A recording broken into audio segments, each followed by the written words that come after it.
हमारा next letter है are. Are बहुत इजीली बन जाता है। इसके स्टेप्स देखिए, पहले आप स्लैंट लाइन बनाएंगे और एक छोटा सा अंदर की तरफ लूप बनाते हुए आप थोड़ा सा ऊपर जाएंगे। देखिए इस तरह से स्लैंट लाइन बनाई, छोटा सा लूप बनाया, लूप बहुत बड़ा नहीं होगा, और हल्का सा गोल लेते हुए आप ऊपर गए। ऊपर का मतलब बहुत ऊपर नहीं जाना है, इसी लाइन के सीध में रहना है।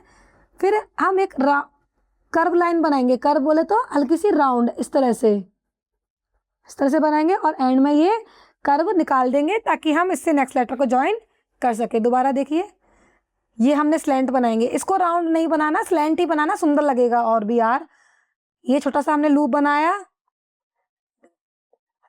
एक कर्व लाइन बनाई, हल्की सी राउंड स्लैंट लाइन बनाई, और ये इस तरह से हमने आर बना दिया। आप इसकी प्रैक्टिस कीजिएगा, बहुत इजीली ये आर बन जाएगा आपसे।